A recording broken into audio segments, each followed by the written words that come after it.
Ankh and Ma'at. I'm hoping that you are with us. Please join us. Ankh and Ma'at, Ankh and Ma'at.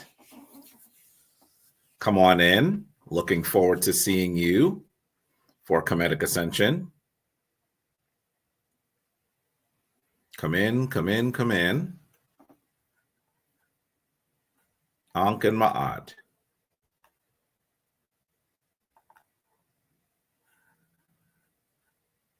Looking forward to seeing you all. Let me go ahead and say welcome to you. You know that when we gather for Kemetic Ascension, we are going to discuss important topics. We are going to gather as a Kemetic community, and I'm so honored that you are here with us today. Please join us. Come on in. Ankh and Ma'at, Ankh and Ma'at. I'm honored that you're here. Come on in. Come on in.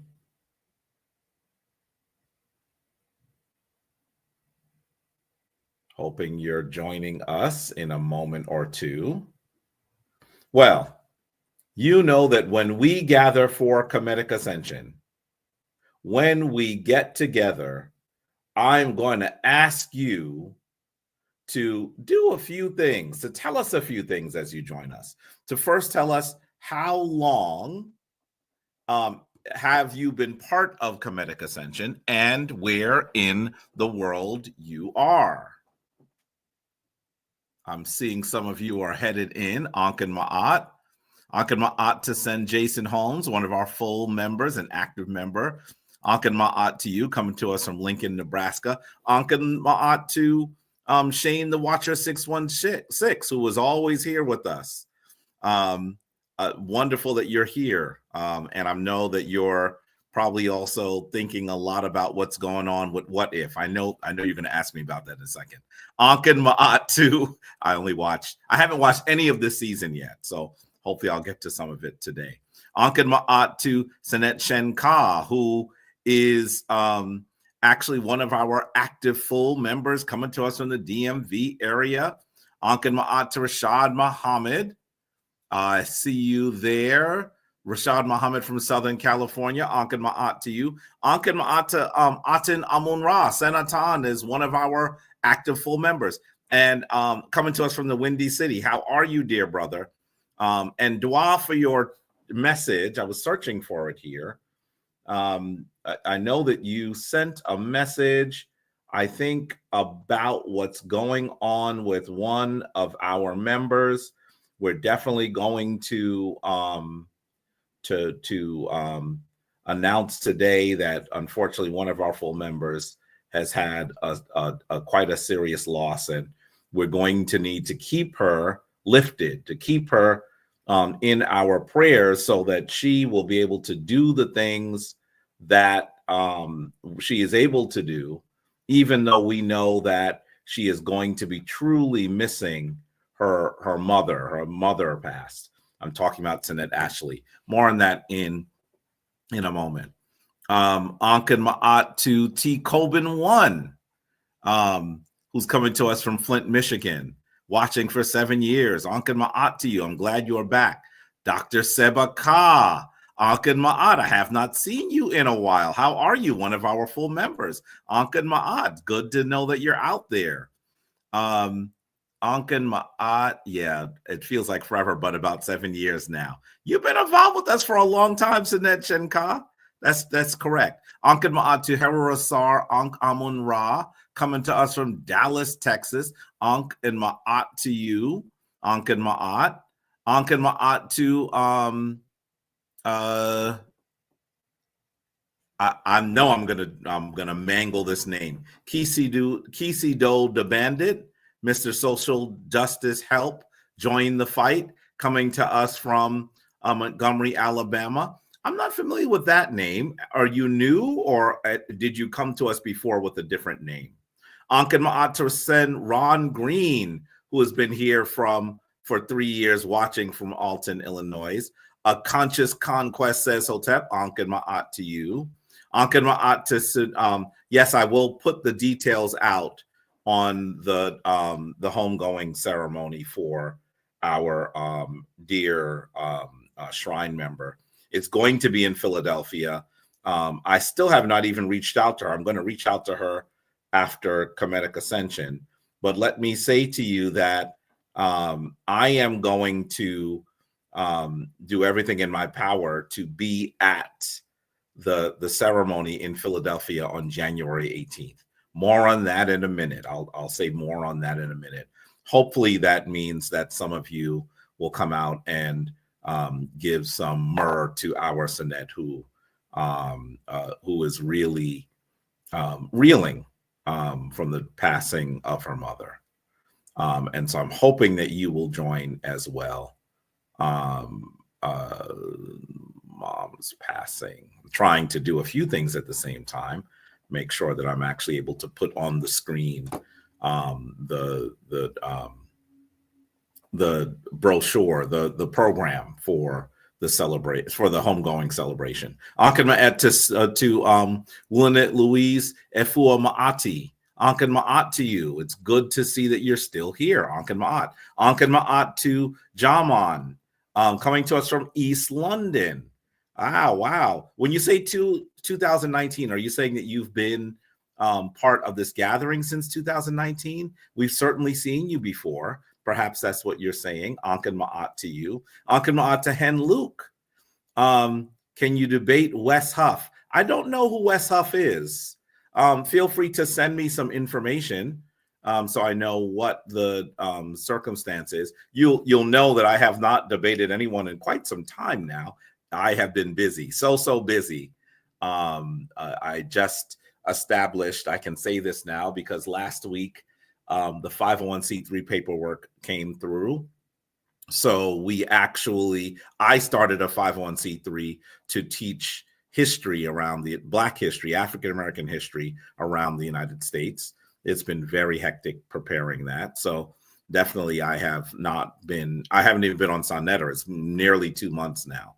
So that could be easily it. Ankh and Ma'at to Senet, to Hemet Netter, Seshat, who was here as Yoga Girl Sai. Ankh and Ma'at to you. And Dwa for sending the information. I was running around yesterday. I didn't see it until the wee hours of the morning. But Dwa for trying to keep me abreast of what's going on with Senet Ashley. We see Senet Willanet is still residing in 3 cities, Los Angeles, Atlanta, and Baltimore. Until move, are you moving to one of them? Senet Willanet, is something changing? We'd love to hear about what's going on with you. Dr. Seba Ka, you just returned from Kemet. Did you go with Yasir Rahotep, who usually does his second trip around this time? How are you? I'd love to know what's going on and how your trip was. Joined the Shrine Biweekly service since autumn 2020. Yeah, it's been a while, right? Ankh and Ma'at to Luna. Peace to her and her family. Yes, I know that it is going to be quite challenging when a parent dies, when a parent makes their transition, when a parent becomes an ancestor.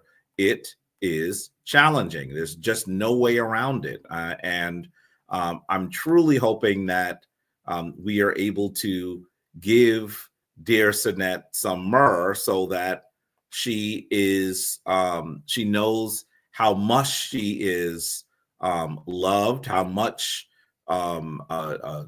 she is in our thoughts. And so it is going to be of critical importance for us to support her in this very challenging time. She has been a member of the Shrine for some time now. And so I'm really hoping that you will join as well. But more on that in a moment. Grand Rising, Jehuti Mesmat Hotep coming to us from Canada. Ankh and Ma'at. I didn't know your family was from Barbados and Jamaica. I did not know that. Ankh and Ma'at to you, though, and I hope all is well up in Canada, north of us in Ontario. Been a member for 4 years and 10 months. Yes, it's been some time now. It's wonderful that you're there. Ankh and Ma'at to Kerwin Jermison from Phoenix, Arizona. Ankan Ma'at to you. That name is similar to my birth name, Corwin. Ankan Ma'at to Anzania SA, coming from Soweto, South Africa. That is the furthest away. That is the furthest away, and I don't think we're going to beat that today. So welcome once again, Sen and Zania. You're always here. I think that's a Sen. If that's Annette, please correct me. I think that's a brother and not necessarily a sister. But in that tiny little image on your thumbnail, it's hard to tell for sure. So please correct me if I'm wrong. Ankan Ma'at to please inbox me. Send it Ashley's info. I should have it. I will inbox it to you. Let me know if you find it. But I'm going to at least share where the ceremony is going to be, and I will put Sanette Ashley's information in our private Facebook page for members and initiates only, so that you all can have access to it. I'm sure that she would be okay with that, so that we can give her some myrrh and support her in this time. Ankan Ma'at to MF Dreadson. Peace to you, peace to you. West Huff is a Christian apologist. I've heard about this. A Conscious Conquest. People have been approaching me and asking me if I saw the West Huff bit with Billy Carson. That people are saying Billy Carson did very poorly, which actually doesn't really surprise me that much. But I do want to be able to see what happened. I have not looked at their debate at all. Have I heard about Samuel Johnson, who wrote about links between Egypt and the Yoruba? I'm not sure. I'm not familiar with the name Samuel Johnson, but there are a few authors who have attempted to write about the similarities between ancient Kemet and what we see in the living traditions in West Africa. Obviously, the best known of them would have been that masterful ancestral scholar known as Sheikh Anta Diop. But definitely there are others who have also attempted to show comparisons, sometimes mostly linguistic. And I always find that very interesting. Of course, the quote unquote Egyptologists have literally torn Kemet from the African continent, attempting to say that Kemet had no initial relationships almost with the African continent, and any of its relationships were those where they were painting themselves in a manner that they were always superior and that they enslaved Africans. These are the kinds of things that they tried to do. And of course, if you have not done your study, it is hard to refute them. But you should know that if you just do a little bit of study, all of that is easily refuted. But you know, sometimes the people who are saying it have their sparkling PhDs, and so we end up sitting there and struggling to respond to people who know what the weaknesses in their arguments are, who may even be familiar with the things that make their arguments ridiculous, but they are not going to tell you about them. And so debating them is always quite interesting. Lectures are more fruitful than debates, in your opinion. I agree, but I will say that it is helpful sometimes because there are some people who are watching the debates and some people who are watching the lectures. And of course, we're talking about a Venn diagram. There are some that do both, but in order to bring in other people, it is helpful sometimes to have respectful debates. And in addition to that, sometimes the people who we debate on my end of the community actually have said really, really negative things about Kemet and about Africa. And it helps sometimes to stand in front of them and to demand an apology, to demand that they read a bit more, study a bit more, learn a bit more, and also to chastise them for the negative things they're saying about our motherland. Sometimes it is helpful to stand in front of them and do that. And so that is the role for debates. Each of them has a role, but of course, lectures hopefully will spur others on to do additional research. And therefore, that's what makes it so important. So I really do understand what you're saying, MF Jedson. With that, I have a bunch more lectures that I'm preparing as we speak. So you'll see some new ones in the new year, in the new secular year. We see money and cryptocurrency. Peace, peace, peace. Ankh and Ma'at to you. Ankh and Ma'at. Let's see. Ankh and Ma'at to Queen Emma Grace from PA. Wonderful. I'm glad that you're there, because we have lots of friends and family members in Philadelphia. You know, the Shrine of Ma'at has many, many, many. Moving to the Atlanta area. Interesting. It's a central location. Atlanta is central to Maine and Florida. I guess it is. It is on the East Coast. Definitely, I can hear that. Hopefully, it'll make that travel work for you. I know that you're probably used to it after doing it for so long, but it sounds like it could be really difficult to move between such distances that are so far apart. Let's see. Love your work, brother. Brenton Iverson, Ankh and Ma'at and Dwa to you. Dwa, thank you. Starting to do history presentations from St. Lucia. Wonderful, wonderful. And I see here's at least one person that is trying to greet us in Kiswahili. You know that we are in the midst of that celebration known as Kwanzaa. I haven't seen anyone say Habari Gani and the day's principle. What is the day's principle today? It'd be nice to know. You know that today is the 29th. And so I'd love to know what principle is the principle for today. Who remembers, who is familiar enough with Kwanzaa to be able to answer that question? Hopefully we'll have one soon. Ankh and Ma'at to Akachi Mosi Arka.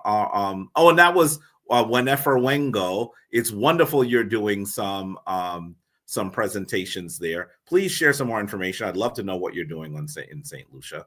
Akachi Mosi Arkamoon, peace and Ankh and Ma'at to you. Ankh and Ma'at to seek energy within. Please hit the like button. That would be wonderful. It helps folks find us. Ankh and Ma'at to Demetra Bryant, who is one of our full members. Ankh and Ma'at to you, Sinette. It's good to know that you're out there. Ankh and Ma'at to Gil from Brownsville, Brooklyn, which is not far from where we are. Ankh and Ma'at to you. I'm in New Jersey today, not exactly in Harlem, but Ankh and Ma'at to you. Ankh and Ma'at to Victor Grant Lawrence. Sanetter Live brought you here. Cool, wonderful. Is Sanetter Live now? I wonder if he is. I'm really I need to chat with him. It's been a minute. He's gonna be upset because we haven't spoken in some time. But definitely I've been doing some stuff that needs to be done. Ankh and Ma'at to Zep Tepi Slim, coming to us from Atlanta, Georgia. Ankh and Ma'at to Adamium 720. You should know that is our full member and brother Curtis Jackson, coming to us from Painesville, Ohio. Ankh and Ma'at to you, one of our full members. Ankh and Ma'at to Heru Grills. Ankh and Ma'at. Ankh and Ma'at to Mr. Win-Win. Sharm Hatep M. Hari, salutations, offerings of peace. I'm not familiar with those particular renditions of the language, but certainly we know that we are always trying to replicate the Kemetic language in English, and it might sound different depending on depending on the manner that you're rendering the glyphs. So, Ankh and Ma'at to you. The last lecture cycle, Plural's debate, people don't respond to debates all that much. Yeah, you're probably right about that. that's an important, that is, only thing I can say to that is truth with an F on the end. That's definitely true. Diop wrote about it too. Yes, good. Yes, wrote about the connections between ancient Kemet and West Africa. Yes. Seeking Knowledge podcast, Ankh and Ma'at to you, saying that you are new to the channel. Ankh and Ma'at, I'm glad that you are here. Welcome. Links between Hieroglyph and Sekenere Tau. I'd like to hear about that, what your thoughts are. I think I know what you're referring to, but I don't know about that. I mean, Sekenere was certainly struck down, but that does not mean that there are links between Hiram Abiff and Sekenere. I'd like for you to pull that thought forward, and let's see what your argument on that is. That might be fascinating. What's my perspective on Egypt of the West, also known as Atlantis or the Americas? I want to say to you that I don't believe that Kemet has any role in the development of the Americas. That comes much later. And there are some people who are trying to say that the United States or America is actually Kemet. That's a ridiculous argument that does not have any substantive facts to support it.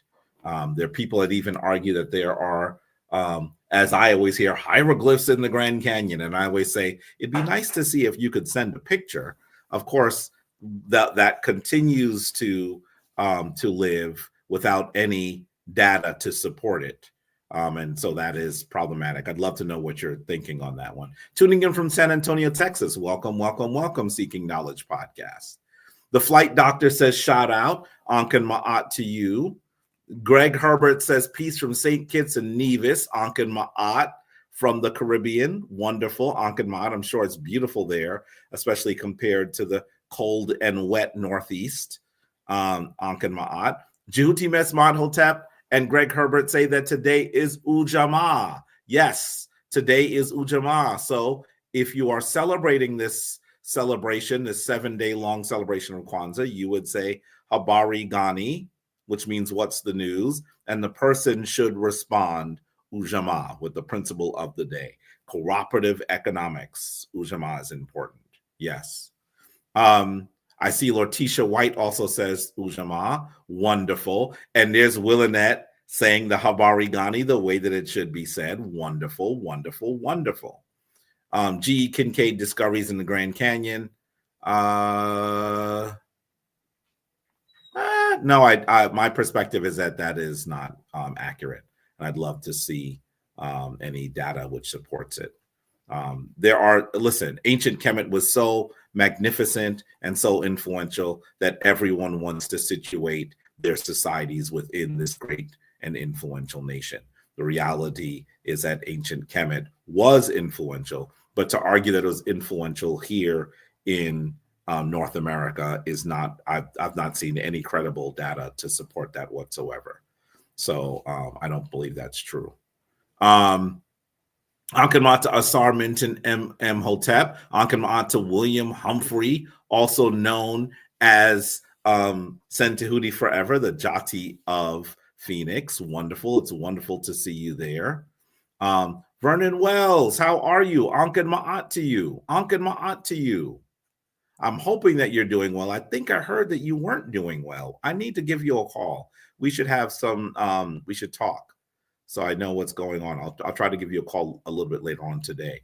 Anken Ma'at to Scam Cheddar is a grifter and a leech. I don't know who Scam Cheddar is, although that name is familiar. I hope you're not talking about Son Netter. I don't know. A grifter and a leech is harsh, and I don't think that that's necessarily true. Is he perfect? Absolutely not. No one is. Is there a new Cash App? I have not established a new Cash App yet. I've been so busy that I have not done that yet. Anen Amenti, peace and love. Anken Ma'at to you. Anken Ma'at to Herosar Ankamura. Oh, I already greeted you. Anken Ma'at to Joanna Corsa Aqua from London, UK. Anken Ma'at. Chematology. Hotep, Anken Ma'at to you, Anken Ma'at. Dwa, a conscious conquest, through saying that I'm a beacon of light, Anken Ma'at to you. I cannot read that name in Sanskrit. Hi, brother. Anken Ma'at to you. I wonder what that actually says. Anken Ma'at to Dr. Akachi. No, I think I've greeted everyone here. Mark Thought, Anken Ma'at to you. Anken Ma'at. The divide between, that's a much longer discussion about the divide between African Americans, Afro-Caribbeans, and continental Africans. Obviously, I think that all of that should end, and that we're doing the work of our enemies when we seek to divide the African the global African community. It should end. That's a very simple thing for me to say. T'Chak Kater, coming to us from East Orange. Anken Ma'at to you. Anken Ma'at to Shiron Letta. Anken Ma'at to Jamie Genia. Anken Ma'at to Justin Time. Anken Ma'at to Ashley Roll. Anken Ma'at coming to us from the Bahamas. Wonderful. Anken Ma'at to SKN RBG from St. Kitts and Nevis. Anken Ma'at. Anken Ma'at to Dynamite Reacher. Boati has Haguzuki to Silent K. I think I might have gotten most of you. Detroit Mind Traveler, Anken Ma'at and Grand Rising. Anjay, I hope I'm saying your name right this time because I'm always messing it up. Anjay Bryan, I hope you are doing well. Anken Ma'at to you, dear brother. Anken Ma'at to True Seeker. Anken Ma'at to Ronald Garrison and Shanae Lene and to Monster Shannon. Anken Ma'at to all of you. Anken Ma'at, Anken Ma'at, Anken Ma'at. I'm so honored that you've taken some time during this holiday season. We are still in the midst of Kwanzaa, to join us for Kemetic Ascension. I am so honored that you are here. Before we continue, let me go ahead and give you some information about the homegoing service for the mother of one of our full members. And I'm also going to put the link to the StreamYard in our chat, because there are some of you that I would love to come in and do the opening of the way with us. So please come on in, and let me go ahead and share. It is important for you all to know that one of our members, unfortunately, her mother has made her transition. We're talking about the mother of Sinette Ashley. In fact, that lady, that image of her mother looks like her. Can you tell that's her mom? I can. Clearly, she looks like her. Sinette Ashley favors her mother. Her mother's name was Barbara Viola Cole, and the ceremony will be held on January 18th in Philadelphia at the Lambie Funeral Home. The service begins at 11 a.m. I will attempt to be there in person, but for all of you who are further away, joining on Zoom to give myrrh would be wonderful. Please make sure that you celebrate this wonderful this wonderful mother's life, and that you are there to give solace to one of our members. It is one of the things that spiritual families do, right? We support each other. And so you can only imagine that that we really need to support her. So if you can come, please do. And I want to say right off the bat that we are asking that the ancestors and the Neteru guide our dear Sinette, guide this mother, Barbara Viola Cole, on her journey on the boat of Ra. Please allow not a wave to crash upon its bow. Please allow her journey to be made straight, her journey to be made in good order, her journey to be made in balance. We hope that she has a prominent seat on the center of the boat. We hope that the ancestors will celebrate her as she makes her journey towards them. We hope that the Neteru will assist her as her heart is weighed. And we hope that she successfully makes her journey into the land of our most glorious ancestors, and is then able to respond, to communicate, to commune with her family, to allow them to know that she is now home. I'm truly hoping that the family of dear mother Barbara Viola Cole have deep solace, that they know that she has not died, that she has only changed form, that they are clear that death does not destroy us, and that the afterlife is one that is made available to all of those who live in divine balance. And certainly we know that as mothers sacrifice so much for their children, you should better assume that most mothers have very vaunted seats in Taseket Ma'at, the place where those who live. With that, we say, Twanter, Twanter, Twawinter. Please make sure that you are going to assist our dear Sinette in this time of need. So, I will put her contact information. In fact, let me ask one of the folks who are part of that Facebook page to do that now. Anyone who has the contact information for Sinette Ashley, you don't need to wait for me. Please go ahead and put that in the private group so that everyone can have access to it. Let me go ahead and also say we're about to do the opening of the way, and I see 3 full members of the Shrine of Ma'at. I see Sen Jason Holmes. I see Sen Jehuti Mes, Ma'at Hotep, and I even see Sen Shen Ka. We have a lot of individuals here to do the opening of the way today. Ankin Ma'at and Divine Dua. Thanks to you for coming on to do the opening of the way with us today. I'm hoping that any delay might not make this challenging, but we're going to go with it. We're going to see what it looks like. Please, we're going to stand. Please, I'm asking everyone, remember, this is not theater. The opening of the way. By the way, let me apologize for not being in my priestly attire. I'm traveling again, and so I don't have my priesthood whites on. I do have my regular African clothing on. This is how I would go about the day. But I want you to please forgive me for not wearing my priesthood whites in Kemetic Ascension. I want to go ahead and say dua to the 3 full members that are here. And I want to remind all of you that you should be standing in the position of adoration as well. You should be doing this with us. There are some of you who are relatively new to this community who may say, I don't know how to do it. The best way to learn is to begin by doing the movements and trying to remember some of the terminology.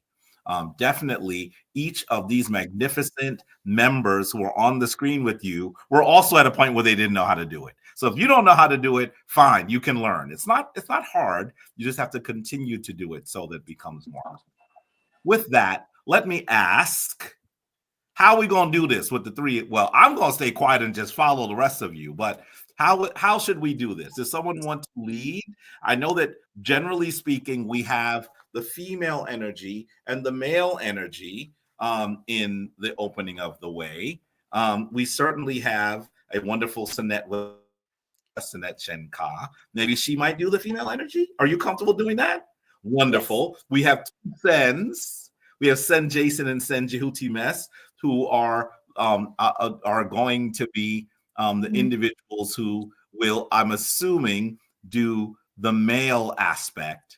But can I ask one of you to just explain the opening of the way? Maybe we'll do it that way. Since there are 2 of you here, one of you can explain and the other one can lead on the male aspect. Does that make sense? Yeah. Who wants to tell us about the opening of the way?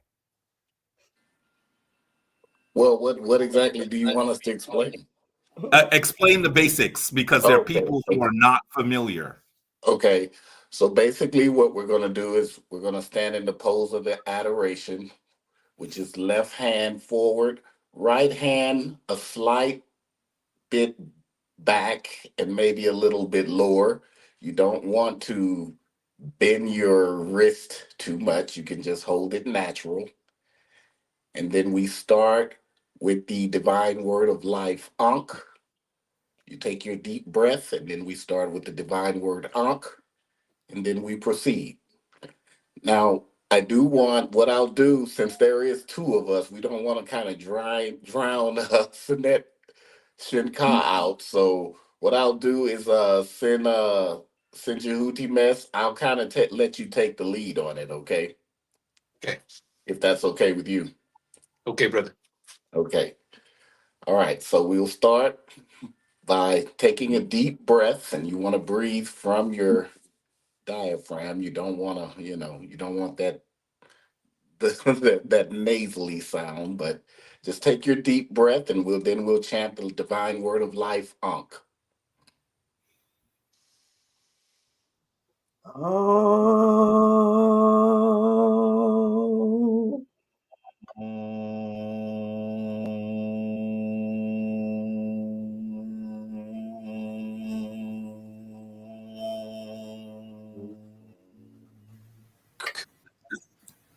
Anetrek in bedhead.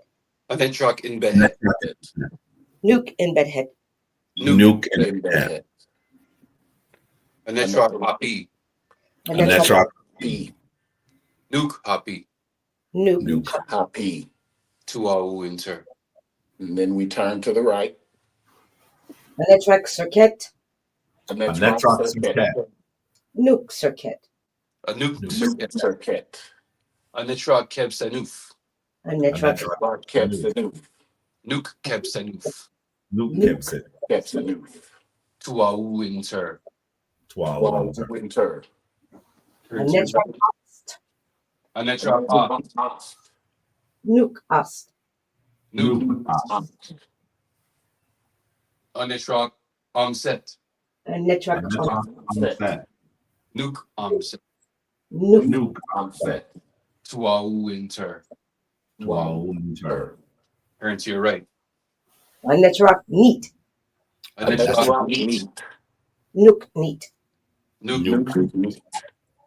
Anetrak dua mutef. Anetrek Wamutep. Nuke dua mutef. Wamutep. Tuau winter. Winter. Anetrek newt. Anetrak Nuke newt. Newt. Anetrak geb. Anetrek Geb. Nuke geb. nuke. Geb. Tuau winter. 12. Winter. Anetrek shoe. Anetrak Shoe. Shoe. Nuke. Nuke shoe. Anetrak tefnut. Anetrek Tefnut. Tefnut. Tefnut. Tefnut. Nuke tefnut. Tefnut. Tuau winter. 12. Winter. Anetrek paut interu. Anetrak paut interu. Interu.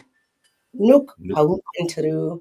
Nuke paut. Interu. Anetrak in boo interu. Anetrek Interu. Nuke in boo interu. Interu. Tuau winter. 12 winter. Winter. Take your divine breath.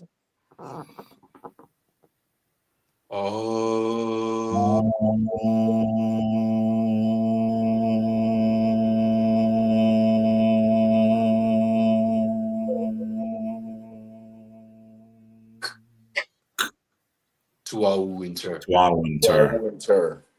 Dwa, dwa, dwa, dwa, dwa, dwa to the family of the Shrine of Ma'at. I'm so honored that you all have come in to lead the community in the opening of the way. Anyone want to say anything else about the opening of the way? Anyone?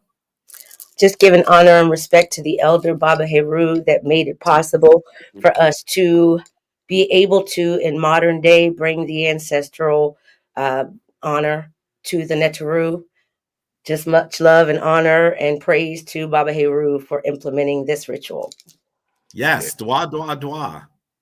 And for anyone that's trying to really learn how to do it, you can always go back onto the Shrine of Ma'at webpage, Facebook page. You can always look back at Kemetic Ascension, and it's always at the beginning. You can practice that way. Yes. I see that at least one person is saying, let's see, I know that I'm going to miss half of what you said. But definitely, I see Bwana Haguziki is saying, is it possible to translate these words into English? Mhm. I will. It has been translated on the Facebook page. I'm going to simply make sure that conversation rises. Okay, I'll put something onto it so it comes further up. Yes, Sen Jehutimes, did you want to say something?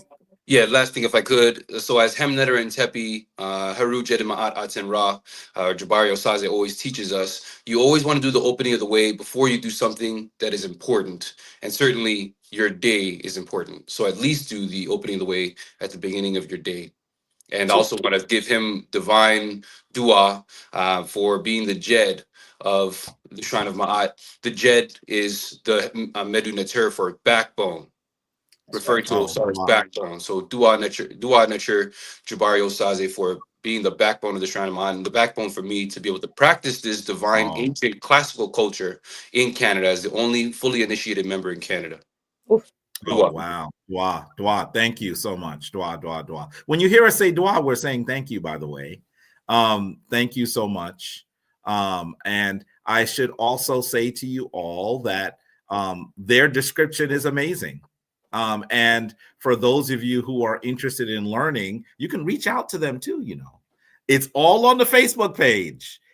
You're going to see it so many times. But what I'm going to do is for the next Kemetic Ascension in the new secular year, we're going to drill down on the opening of the way. I've been saying I've been doing it going to do it for a long time. For the next one, we're going to drill down and talk about the meaning of everything, about the terms that we're using, about the application and the philosophy of this. I see lots of questions here. So you do this as a daily prayer. Certainly it's a daily ritual or ceremony that you should do at the beginning of your day. But definitely do it before you do something important, because fundamentally it is meant to remind you that you are the universe, imbued with all of the powers and therefore responsibilities of the divine.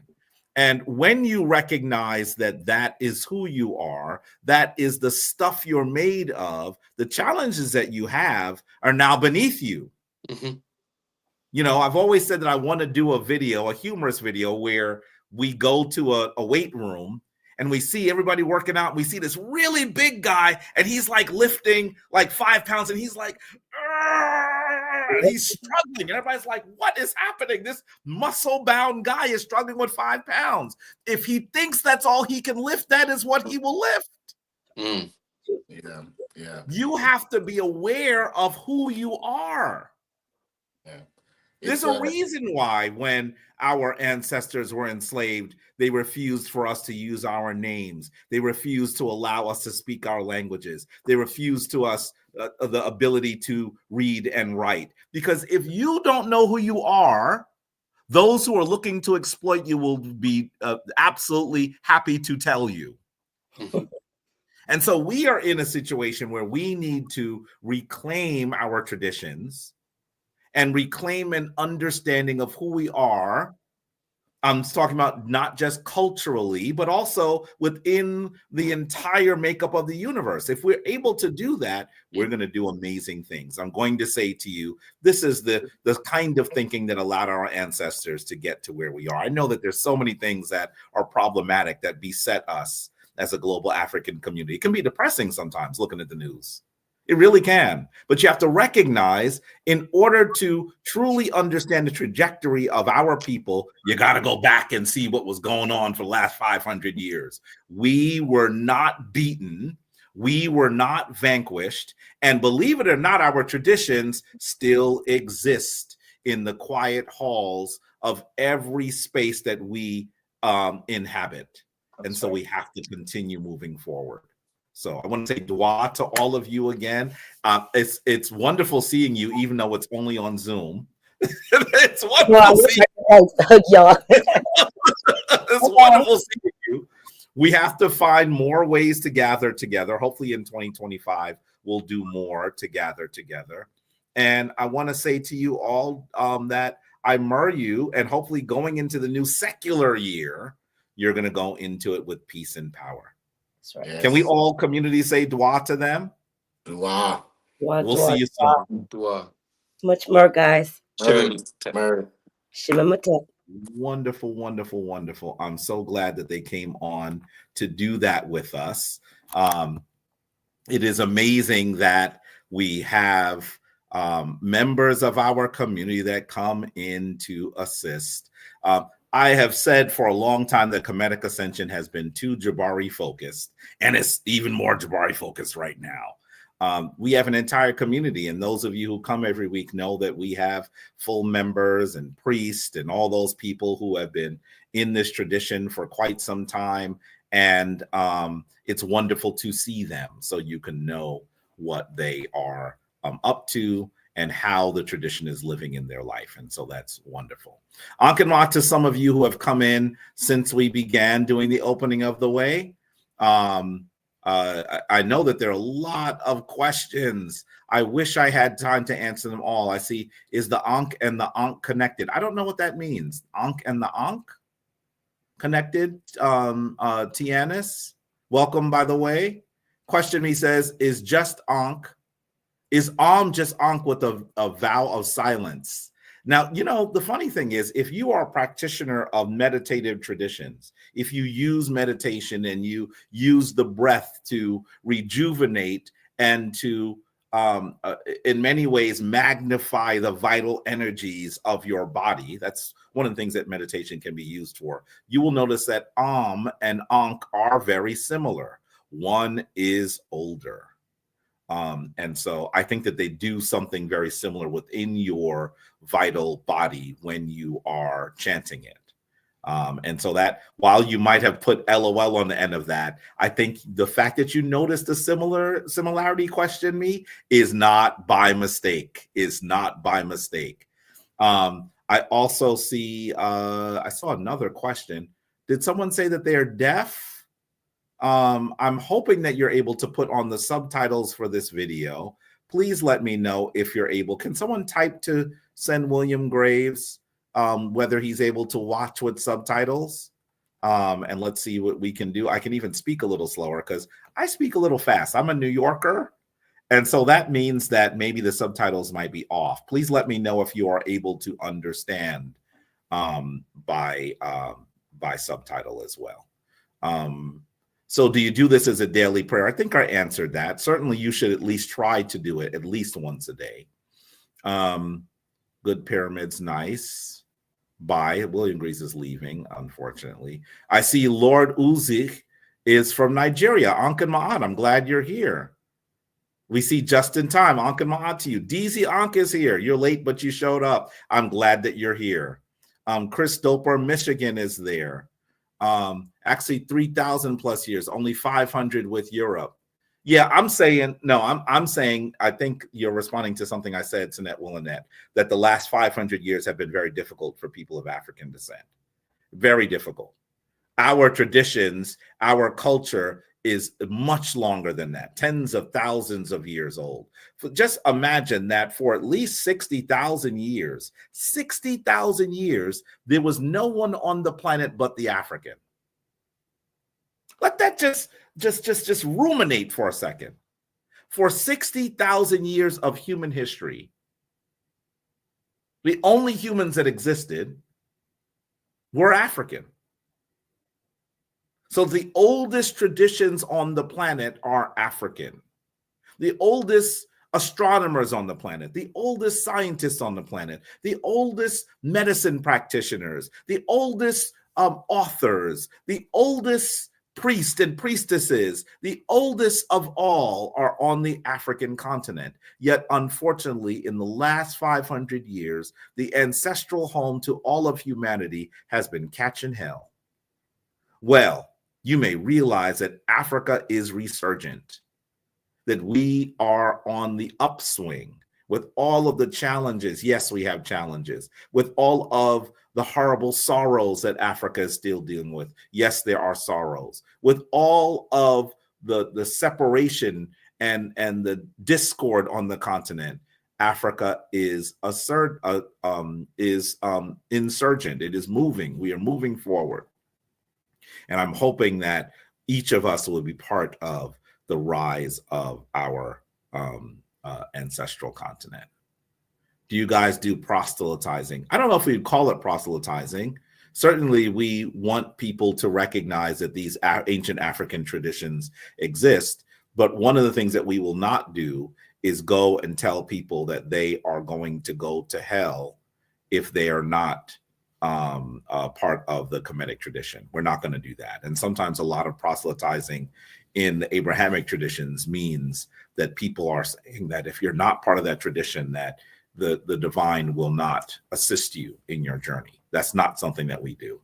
And so in that case, no, but in the case of trying to tell people that the tradition exists and that it is worthy of their time and of their focus, definitely we do that. Shen and Ankh. I would say that the Shen and Ankh seem to be related symbols, right? Right? Have you noticed that? The Shen being the symbol that fundamentally is a circle with a line on the bottom. It has been extended to include the names of royalty, but it seems like the very top of the Ankh is the Shen. I think that they're related, sure, and you can make some very interesting arguments about that, Tianis. Have I been to South Africa? No, that's still on the list. I'd call it the bucket list, but I hope people will go to South Africa many times before I actually kick the bucket. Society Commentary, Ankh and Ma'at to you. I'm glad that you're here. The Occult World of Brother Davon, Ankh and Ma'at to you. When should I be able to send my contributions? I'm going to try to do that today. I'm going to try to do that today. I should have done that, but I've been focused on a lot of other things at the same time. And so that Cash App should be, and don't send it to my personal Cash App. It should actually go to the Shrine Cash App. I will be reestablishing it today. It's just one of those other things I have to do. It's not logical saying that many years because that's an opinion. One can't call the time. Ancient times go as far as you can't see. Saying eyes are blinded from the beginning before you were born. I'm not sure if I understand everything that you're saying, Tushi Murphy. Many years? Saying what many years? I'm not sure if I understand what you're saying. But definitely tell us more, because I'm not sure what your comment means. Christopher, Michigan, do you catch flack from all people of religious backgrounds? I catch flack from a lot of people of the Abrahamic traditions. Let's be clear.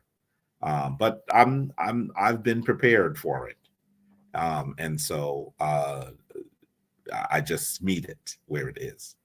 Jahim Ra says Ankh and Ma'at. Yes, wonderful. Aset Nefer A'at says Ankh and Ma'at. Yes. So let's move on to what we should continue to be doing today. First of all, you know that when after the opening of the way, we go into Hessie. Hessie is in many ways a song that is of vital sacred use, and I'm hoping that you're going to continue to take these Hessie and use them in your tradition as well. Can I also say to you that it's important for us to be prepared to use Hessie in our lives regularly. It's very, very important to use Hessie in our lives regularly. And so I'm hoping that what you will do is you will be prepared to use this. Hessie is almost like gospel before Christianity. And there's a long history of using song, using chants, using what are sometimes called mantras in the work that humans must do. And so this is a really important way for us to look at it. So today, we've been moving very slowly today. It's almost 1 o'clock and we still haven't done Hessie. But basically what I want to do is I want to do a simple Hessie with you. This is a Hessie that comes to us from the Shrine of Pieta. You have heard it before. It is often called the Qumran Hessie. And you should know, first of all, the words are Qumran, Qumra, Qumherura, Qumheru, Heru, Ra, Ra. Qumra, Ra, Ra, Ra, kum head ra, kum head ru ra ra. Now I know that some of you are like, that's a lot. Trust me, we are recording this, obviously. It's going to be on our Facebook page, on Instagram, on YouTube. Go back and listen to it again. I want you to know that basically it means, and they've taken a little bit of poetic license with the terms, but Baba has always said that it means the mystery of the hidden sun is revealed to my face. The mystery of the hidden sun is revealed to my face. So make sure that you are aware of what's being said, and then let's try to get into this Hessie. Okay, so this is how it basically sounds. It's kumra, kumra, kumherura, kumheru, heru, ra, ra, kumra, ra, ra, ra, kumherura, kumheru, heru, ra, ra, kumra, kumra, kumherura, kumheru, heru, ra, ra, kumra, ra, ra, ra, kumherura, kumheru, heru, ra, ra, kumra, kumra, kumherura, kumheru, heru, ra, ra, kumra, ra, ra, ra, kumherura, kumheru, heru, ra, ra, kumra, kumra, kumherura, kumheru, heru, ra, ra, kumra, ra, ra, ra, kumherura, kumheru, heru, ra, ra, kumra, kumra, kumherura, kumheru, heru, ra, ra, kumra, ra, ra, ra, kumherura, kumheru, heru, ra, ra, kumra, kumra, kumherura, kumheru, heru, ra, ra, kumra, ra, ra, ra, kumherura, kumheru, heru, ra, ra, kumra, kumra, kumherura, kumheru, heru, ra, ra, kumra, ra, ra, ra, kumherura, kumheru, heru, ra, ra. I'm hoping that you become familiar with that one, because that one is an oldie but goodie. It's probably over 40 years old, easy. It's one of the Hessie that was popular in the Shrine of Ptah. And I'm going to tell you, when I became a member of the Shrine of Ptah, when Anika became a member of the Shrine of Ptah, they were already singing it, but no one taught it to us. So they would just sing it and they get into it. The men would start, and then the ladies would come in later, and then someone would be twirling, and then the drums would come in, and then the shekere, and you would just be like, because no one taught it to us. And so later, Baba Heru would just say, Brother Jabari, do the Kumra Hessie. And I'd be like, no one ever taught it to me, right? And so the difference now, remember, I became a member of the Shrine of Ptah in 1998. The internet existed, but it certainly was not as ubiquitous as it is today. I don't believe that YouTube existed. I don't believe I know that Facebook didn't exist. 1998. I'm pretty sure Facebook didn't exist yet. All of these streaming services did not exist. So that what you had to do is just hear the Hessie and try to do the Hessie. You have a real advantage now, because everything I just did is recorded in perpetuity. So now you can listen to that Hessie, the Kum Ra Hessie, and use it in your life, whether you're walking down the street or washing dishes or doing laundry or painting, or so those things that I feel are important, but don't necessarily take the higher orders of your concentration and thinking. That's a perfect time to just go into the repetitive Hessie. And that's really how you will truly benefit from Hessie regularly. You should use Hessie. It is a tool that should be in your toolbox. I'm hoping that you will use it any and every day. Okay. Ankin Ma'ad, I see Sanet Sakina Ra has come in from Milwaukee, Wisconsin. Where are you? Are you traveling, or is that where you've relocated? What's going on, Sanet Sakina Ra, one of our active full members? I'm not aware of her being in Milwaukee, Wisconsin. Are you there with the grandchildren? Or she gets around. Where are you? She be moving around to do the things that she needs to do to support shrine members. She has done that. And also to support her grandbaby. So I wonder what brings her to Milwaukee, Wisconsin. That's not normally where you are, right? Question from Aset Nefertari Aat. Will there be any knowledge teachings on Ta America and all of our ancient ancestors located in the Grand Canyon has been hidden to rising hearts? I actually question greatly whether we can connect ancient Kemet to the Americas. And if you have information, please bring it forward. I think that is really a new thing that people are saying. Ancient Kemet is of critical importance, but to pretend that the Americas were part of that great civilization, I think is a far stretch. And Benita Sutton is coming to us. Ankin Ma'at to you, Sinette, from Winston-Salem. Ankin Ma'at. I see Sakina is visiting there. Yeah, I knew you visited there. Miro Idalio, Ankin Ma'at. It's wonderful that you are all here. Let me say, and dua to Hemet Netter Sashat for reminding me that we are beginning to prepare to have our next initiatory rite. That means that it's going to be our 14-week training program for people who want to actually join the Kemetic tradition from a place where they have the tools to be high-level practitioners. You will then become a full member of the family of the Shrine of Ma'at. You may know that I have been saying, if you're new, that we have full members that are part of the shrine. They have gone through what we call KMS, Introduction to the Kemetic Mystery Systems. And so you will definitely see that will happen. We are going to open applications in January, and then we're going to do interviews and make some decisions in February, and initiation will begin in March. That is the structure we have. I know that we don't have dates yet, but you should look forward to seeing the application online. They'll be posted on our Facebook pages, and you'll hear more about this here. You'll see all of that come forward within the next week or so, because it is time. We did not have any initiation last year, this year, 2024. We will have it in 2025.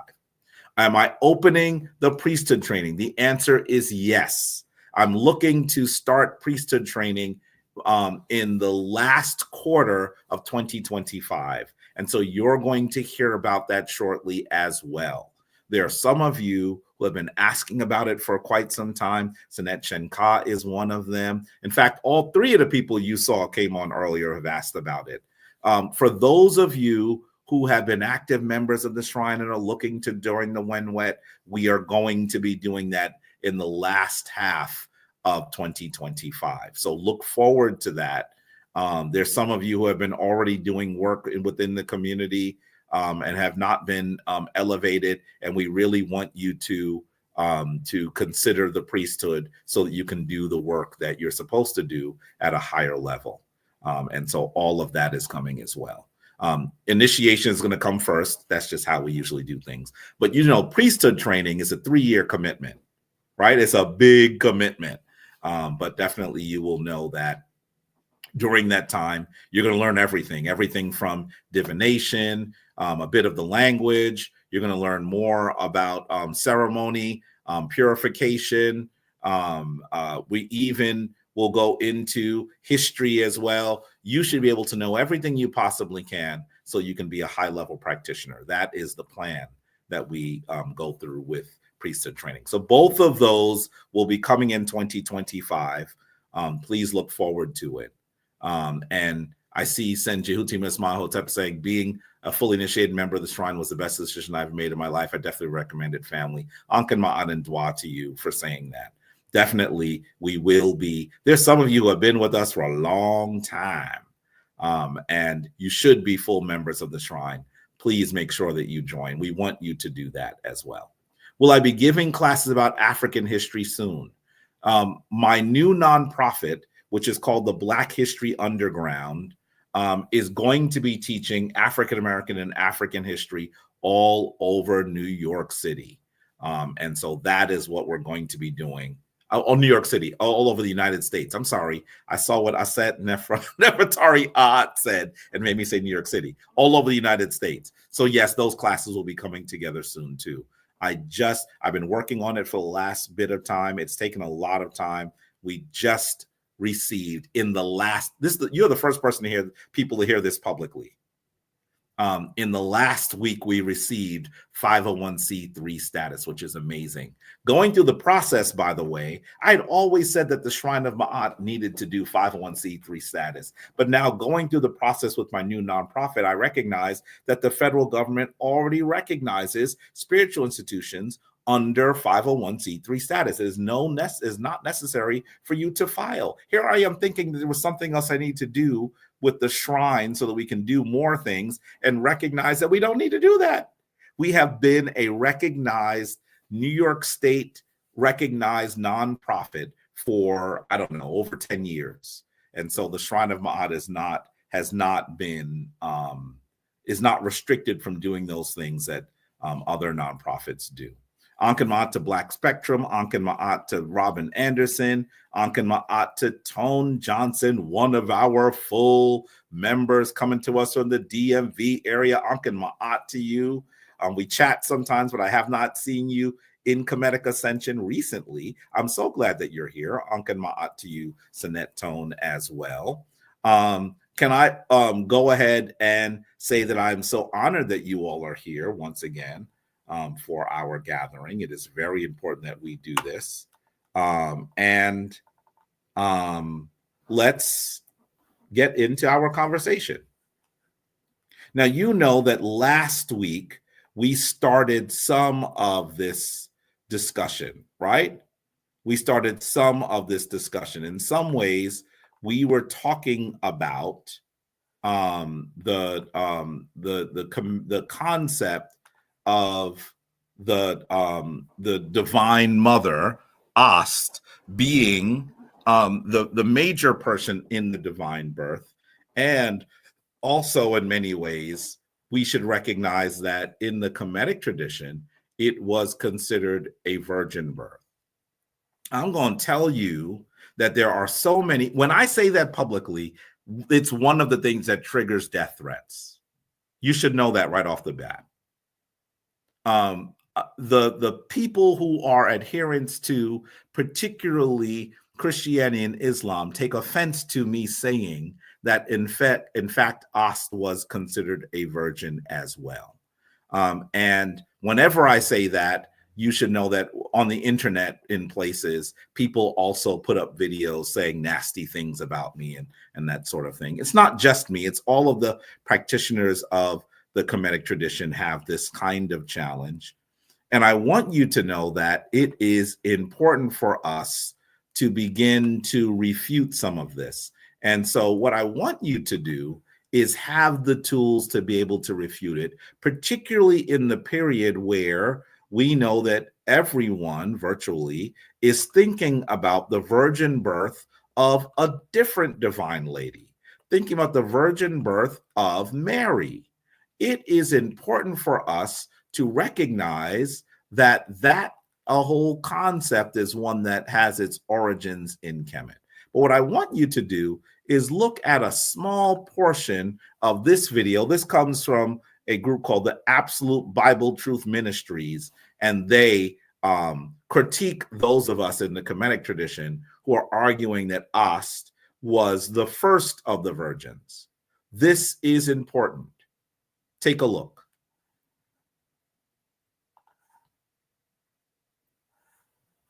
Wait, can you hear that? I don't think so. There it is. Let me know if you can hear the music.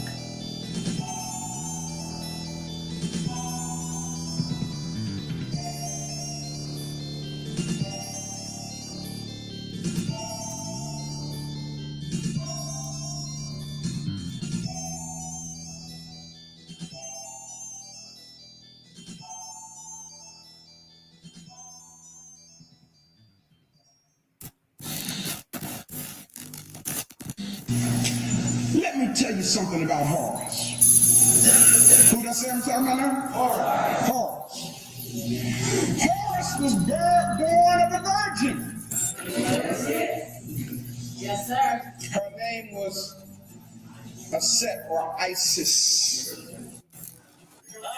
Jesus of the crowd. Jesus Christ is the original Son of God, and believing in Him is the only way to make it to heaven.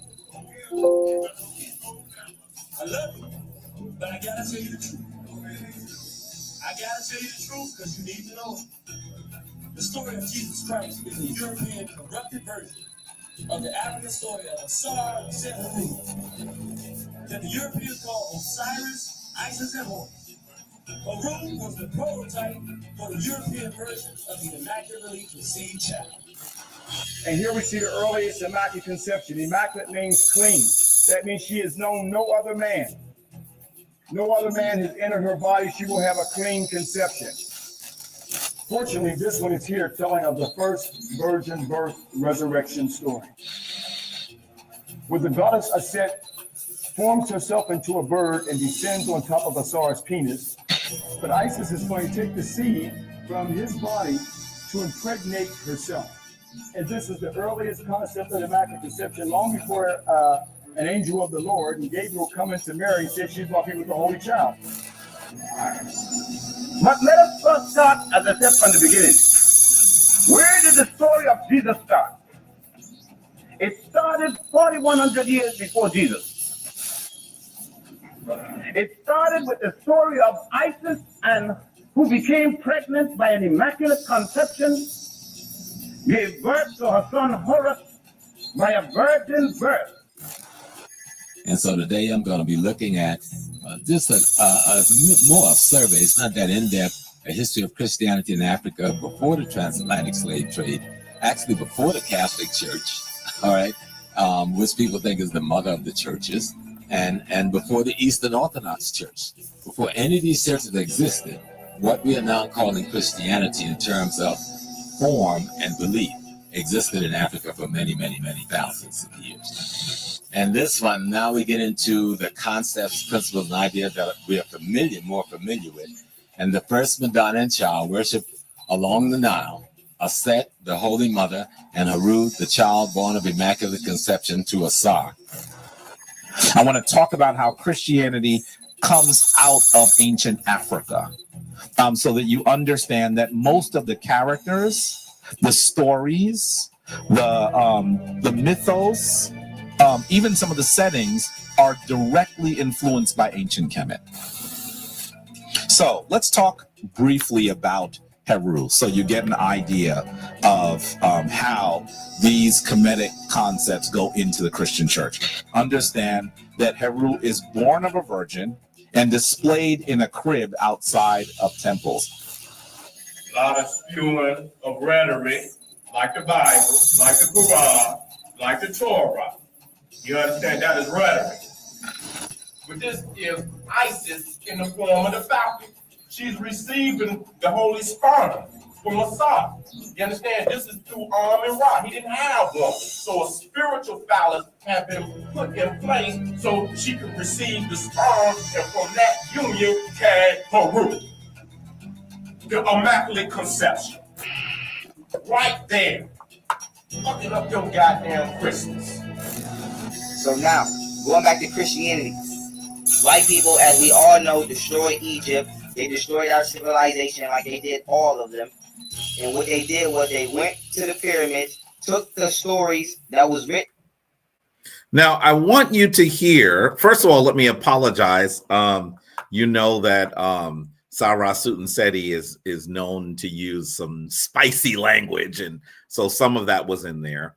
But I wanted you to see that there are individuals, there are groups that attack people like myself who are actually describing the origin of these ideas that were often considered unique to Christianity, that we are often under attack. In fact, you might know that there's that circle that's moving around. It looks curious to me, almost like it's crosshairs. I really do think that it's a subtle way to say that we should be stopped violently. And so you'll see the folks that they're critiquing, right? One of the longest sections there was of me. You also saw our elder Ashra Kwesi in there. You saw so many of those individuals who have been making these arguments. And I want you to recognize that as they critique us all and say that we're making money on this somehow, which is so bizarre because we know very well that of all of the spiritual leaders in the world today, those who are making the most money have to be those in Christianity, right? I mean, I've never seen, it's extremely rare for anyone in any other spiritual tradition to own a private jet. And we see several Christian pastors flying around in private jets. It's just so amazing that they continue to make these kinds of arguments. But this is one of those things who really want to say these crazy things. I see someone television, dude, you don't know whose mother Mary, so it's saying something ridiculous. You want to discredit her. And I want you to hear television before you leave like all trolls do. I'm not discrediting anyone. See, you have an automatic response and believe that I am discrediting Mary. You won't hear me say anything negative about Mary at all. I never do. What I am saying, however, is that the concept of the divine mother, the concept of the virgin birth, the concept of the Savior who is murdered and resurrected to save us all and to allow us to have entry into heaven, all of that comes from ancient Kemet. If you think that saying that is discrediting her, then so be it. The only one here who has been discredited is you, because you came into a spiritual gathering to act as a troll and to use foul language. What's that about? You should be embarrassed. You should be embarrassed. So honestly, I bet you television is gone already. And so that is what happens. They come in and they say something and they leave.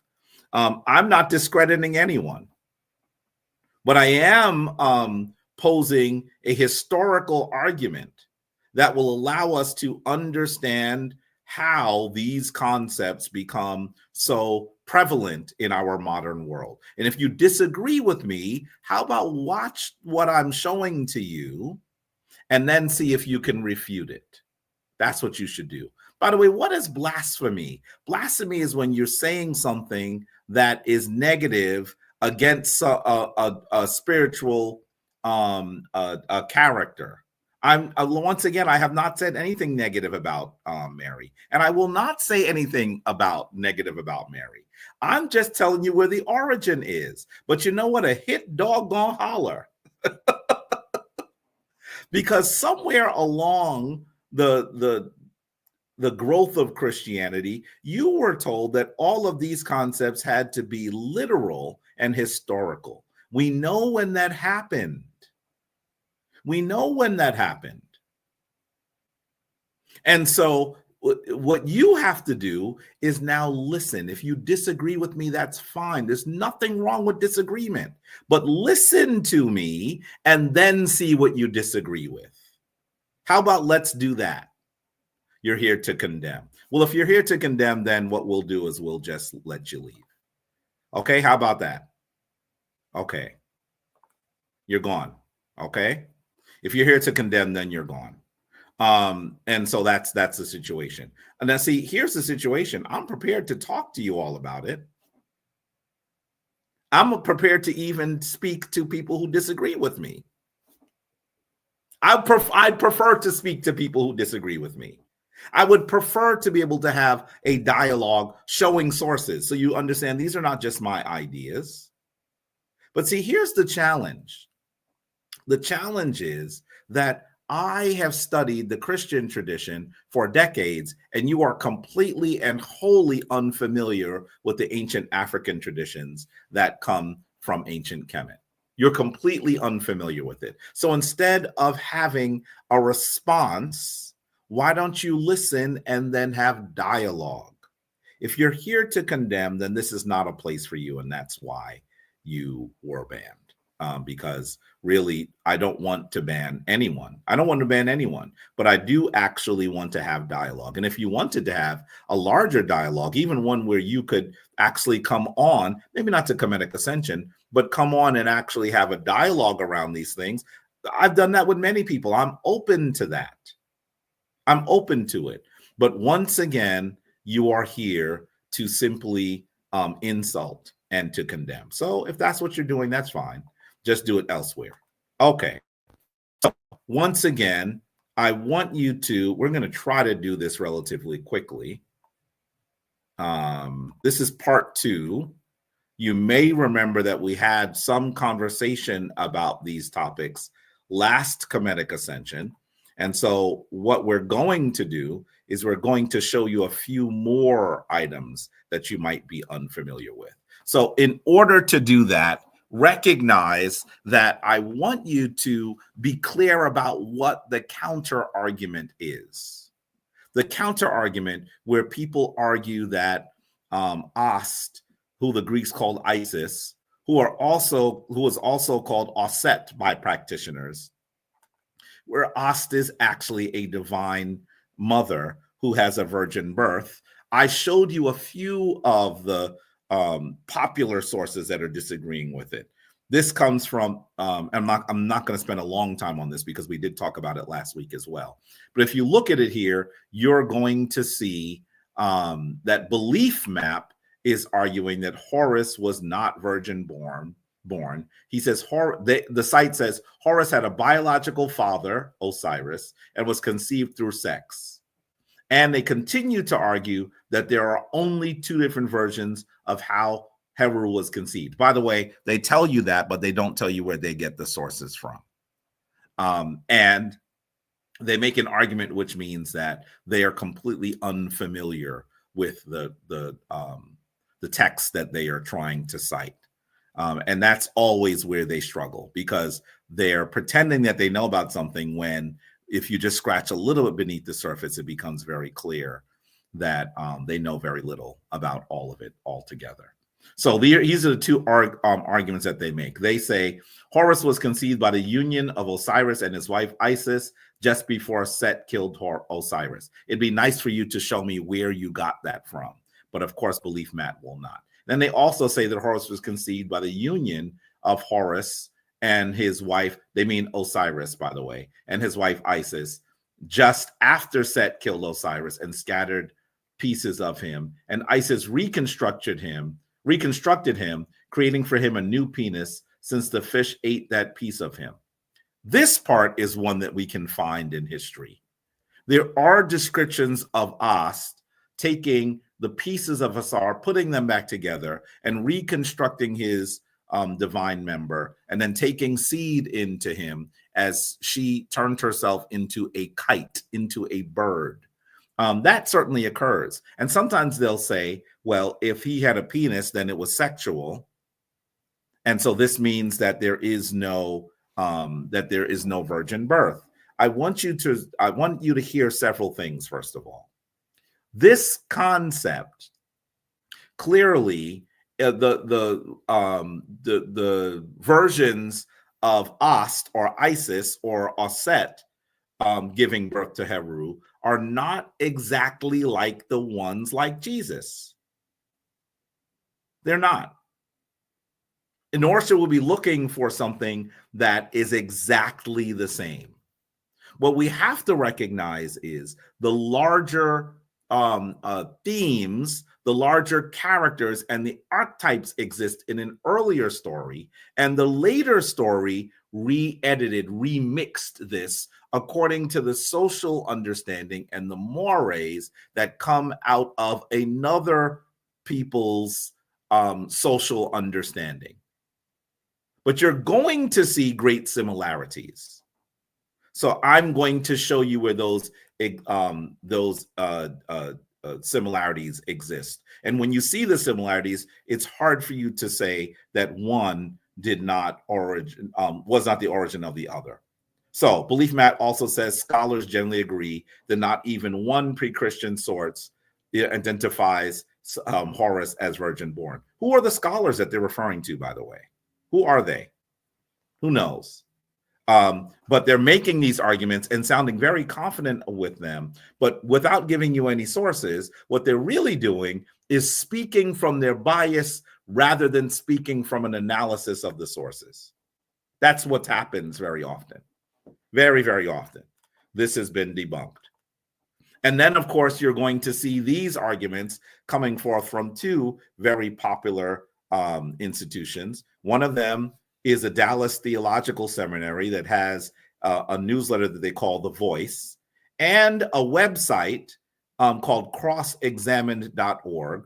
Essentially, crossexamined.org was created to give Christians the ability to simply argue with people who are not Christian. That's what they were created for.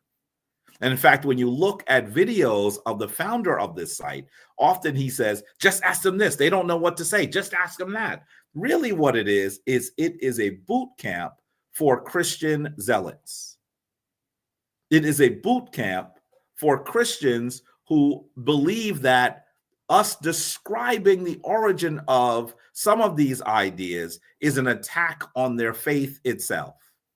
If that is how they feel, then we'll never truly be able to get into an articulate description and discussion of these ideas. But listen to what the Voice Theological Seminary and Cross-Examined say. They say the virgin birth of Christ was not patterned after myths. And they continue to say, this is a quote from the crossexamined.org site. In Egyptian mythology, Horus's mother, Isis, was already married to the god Osiris for some time before his conception. Furthermore, the best Egyptian account of the myth reveals that Horus was not born of a virgin. So the idea that the church copied the story of Jesus's birth, virgin birth from Christ, from Horus does not work, as there is no evidence of a story about Horus being born of a virgin. Really, I would love for you to give us some sources. What is the best known account? How are you able to say that there's no evidence? Have you evaluated the sources that anyone is showing you? By the way, even look at those videos, you're going to notice that for the most part, they don't let those people who are talking, including myself, put forth our argument. They're clips, right? I would love for them to look at the argument and then have a discussion, but that's not what they do. So this has been refuted as well. Here are some of the arguments that you're going to hear. You're going to hear that a Christian apologist will continually say these things as they are trying to refute the idea of a virgin birth of Horus, of Heru is the better name. You're going to see that they're going to say scholars agree that Isis or As did not have a virgin birth. The question you should ask is, which scholars? Are these biblical scholars? Who are you referring to? They're also going to say that the Kemetic virgin birth adherents are simply against Christianity.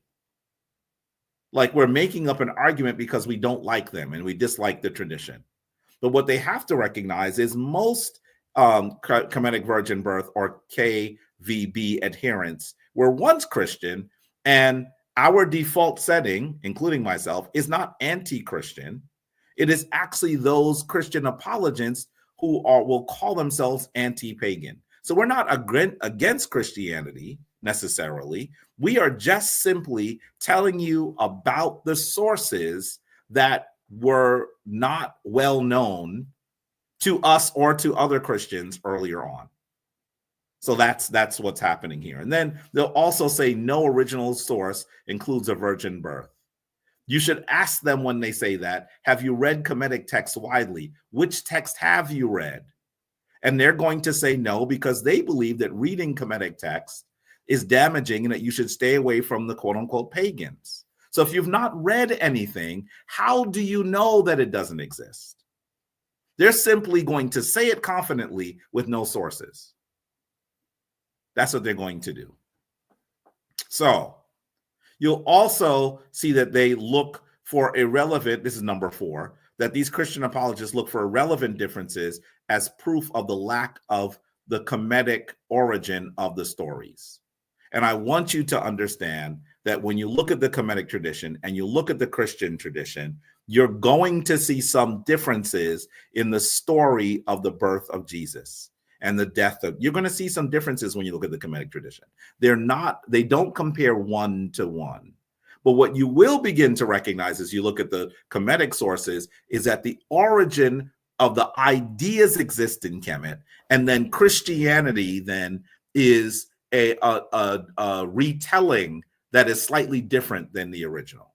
How many times have you gone to, for example, a movie or watched a movie and realized that a movie was based on earlier source material, and that people who have read that source material say, oh, the movie is different than the book? That's not unusual. Well, in this instance, something similar happens with Christianity. Christianity borrows heavily from the Kemetic tradition, but it's not exactly the same. They make changes. They make changes.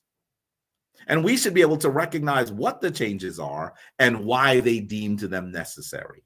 But in doing all of that, it still does not prevent us from recognizing that there's so many similarities, and that one is very early, and it operates in the same area as the other later myth. It's impossible for you not to see that one is the origin of the other. It's impossible. So this is something that we need to recognize and understand. Okay. The other thing is, this is number 5. The Christian apologists will argue that the Kemetic virgin birth adherents are not credentialed in the area. What does that mean? They're not usually credentialed in those areas either. What does that mean? It's just ridiculous. You don't have a PhD in Egyptology. Are you saying that the only way we should be able to understand these things is by having a PhD in Egyptology? Then that means that you don't understand them either, because you have no PhD in Egyptology. What are you arguing? But that is what we'll continue to see. And then you'll also hear a claim that KVB adherents are incorrect because they can't read the ancient languages. But you should understand that many of the Kemetic virgin birth adherents do read the Kemetic language, or we work with linguists who do, but the apologists don't read any of them. They don't read Aramaic, they don't read Demonic Greek, and they just read the biblical sources in English. So they're saying that we can't read the original sources, but they're right when they can't read the original sources either, which is really interesting. It's a really disingenuous argument, and we need to make sure that they're not allowed, that they're not able to say them without pushback all so easily. We talked about some of the similarities in last week's discussion. We're not going to go into them extensively now. But I do want you to just, as you look at these images that are on the screen, I just want you to recognize, obviously, on the left, we're seeing a statue of Ast with Heru, as she is suckling Heru, nursing Heru.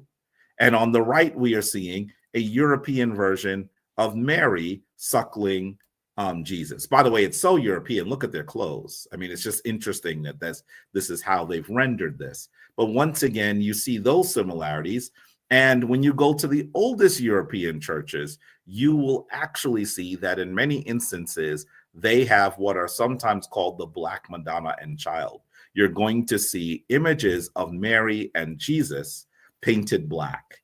And clearly, this is curious. Why does this exist in so many of the oldest European churches? I believe it's because it is an echo of an earlier tradition. And you're going to see how those images change. Look at the image on the left. Some of you might think that this is Mary and Jesus, right? No, this is a statue made during the Greco-Roman period that is meant to be Isis and Horus, Ast and Heru. Look at how these images have become mangled until they become something that is nearly unrecognizable. This is what has occurred. By the way, I see that Hemnetter, we can see that Abu Ka, Hemnetter Ka, is actually in the room Rodman B. Moore, one of the members of the Wenwet of the Shrine of Ma'at. Ankin Ma'at to you. I'm glad you're there. Please give myrrh to your whole family, those babies and your wife. Please give myrrh to us, and from me personally to them. I'm glad that you're here. Wonderful. What's the name of the statue? It's the statue of Isis and Horus. If you look for the statue of Isis and Horus, you're going to find it. I can tell you what museum it's in. I have it here. It's usually called, it's from the Museo Pio, the Pio Museum, and it's called Clementino Isis lactans. Clementino Isis lactans. So if you search for Isis lactans, that's where you'll find this statue. This means Isis or Ast, nursing, lactans as in lactation. That's what it's called. And you know that the person who asked that, Sen Atan, is already doing research. That brother right there. He's already doing research. I already know that. I already know it. So that is, hopefully any sources I give will help you to run off and build some other stuff. Just make sure when you find some other dope stuff, you share it. I'm saying that out loud here. Senaton always shares the dope stuff that he comes up with. So definitely recognize that we can see how these images that come from most ancient Africa then are transformed as people of European descent actually are now utilizing those concepts, utilizing those principles, and even manipulating the ancient images to include themselves in them. That is what has occurred. So as you look at Isis lactans, you're going to see there are a number of statues of Ast looking like a European lady. If these exist before Christianity, clearly can you see how these images went into the Christian church? This is what we are seeing. You are able to actually see how we get to the modern world. How we get to the modern world. That is what we are seeing. And so then when you see Mary doing something similar, you should recognize that that is what has happened. As Europeans became involved in the traditions of the Mediterranean, what essentially happened is they then became they changed some of the images so that they would be able to see themselves in them. Take a look at this one. Here's another Isis lactans image. And I want you to know, as you look at this, notice that her clothing looks Roman, right? This is during the Greco-Roman period. This is before Christianity becomes a very popular tradition, before you see Mary with Jesus on her lap. So recognize that's how this moves. Look at this. That's how it moves. Okay, let's continue.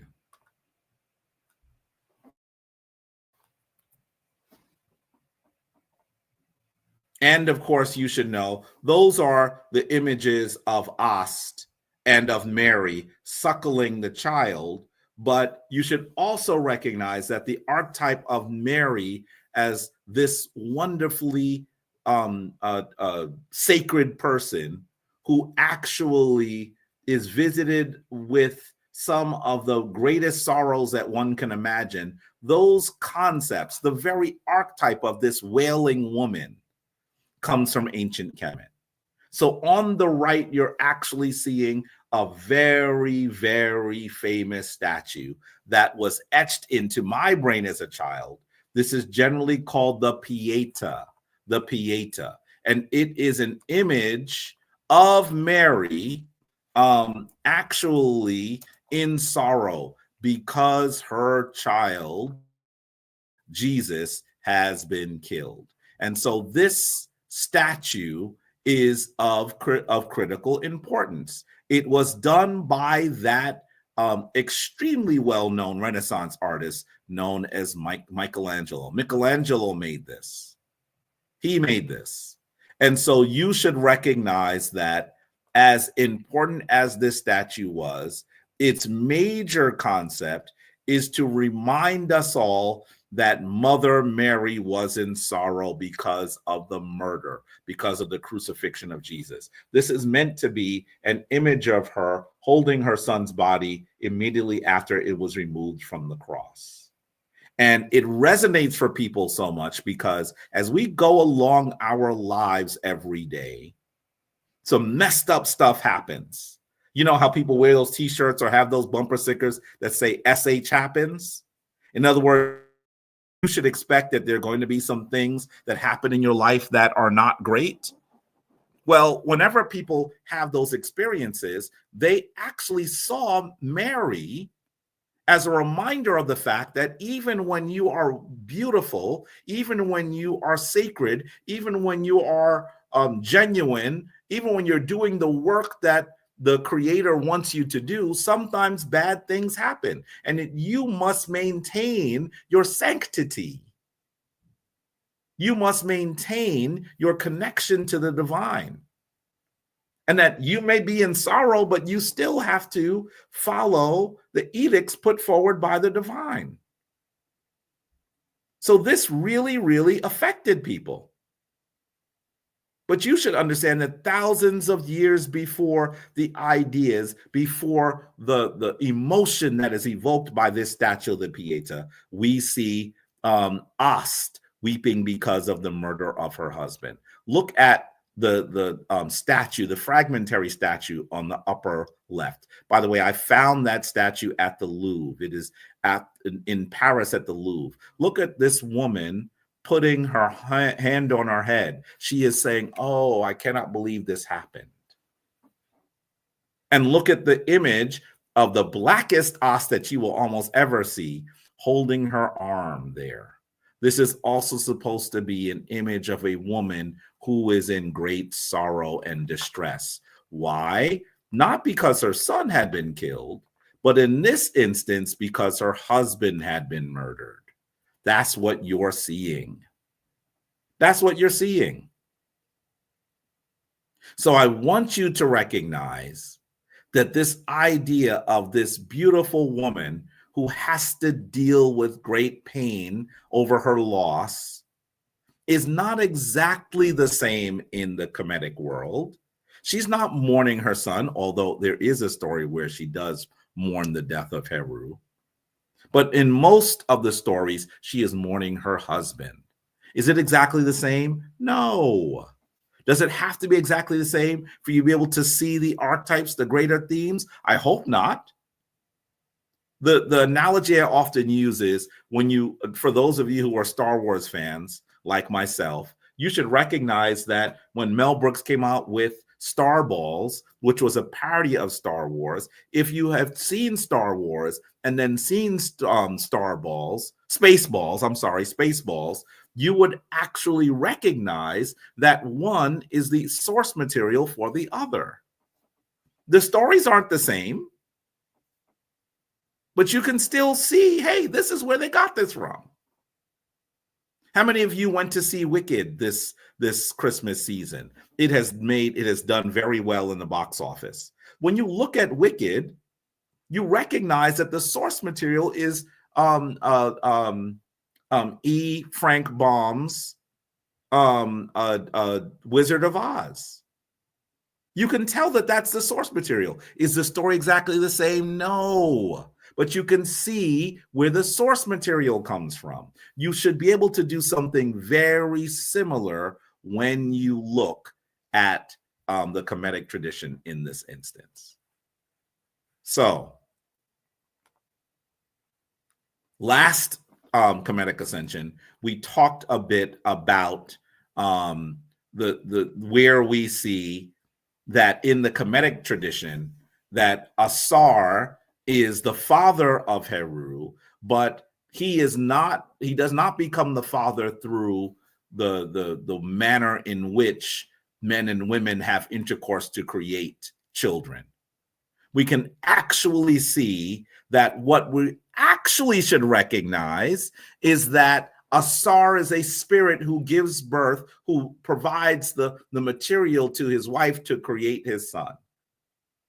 So right off the bat, the Kemetic people did not think of the birth of Heru as being something that occurred according to the normal laws of intercourse. And so right off the bat, you should recognize that this is the first spiritual birth of record. And if you want to know more about it, I'm not going to read it here because we did this in the last Kemetic Ascension. Look for coffin text, utterance 94. Now, when you read them, it may say spell 94. I don't particularly like the word spell because spell has been connected to sort of this farcical, magical idea that we have in our heads today, where we see magicians that have learned to trick people. And so magic is not seen as a higher spiritual order in that manner. And so when you say that they are speaking spells, it seems to be laughable. It seems to be farcical. But in actuality, the reason why those people who translated the coffin text called them spells is because they recognized that the things that were written were meant to be spoken. So I would rather use the word utterance. Utterance. That means that this is spoken. The coffin texts are generally texts that were part of ceremonies, that you'll actually notice that priests are speaking these things in the ceremonies that were used for someone to become an ancestor, for the deceased to join those glorious souls in Taseket Ma'at, the place where people do Ma'at. So that's the reason why I don't use the word spell, but don't be confused by that when you do your own research and you actually see them using the term. And so this is one of them. And this one, you're going to hear that Asar actually is that Heru is made from that spirit, that energy that comes from his flesh. Look at utterance 94. And then also when you go to utterance 148, you're going to see As described as receiving the seed of Asar like a flash of lightning. So clearly, remember when those folks, those Christian apologists said there are no sources where we see that Heru is born of anything other than a regular intercourse? Ask them if they've ever read the coffin text. You should know the coffin texts come from a very early period. They're from the Middle Kingdom of ancient Kemet. The Middle Kingdom. This is in many ways before we see the Torah doesn't exist yet. Certainly the Bible doesn't come for many hundreds of years until after that. So when they say that they don't see them, ask them, well, aren't you aware of the story where Ast tells the Neteru that the seed of Asar comes to her like a flash of thunder? Is that how children are usually born? If you're unfamiliar, go ask your mom. go have a conversation with your mother.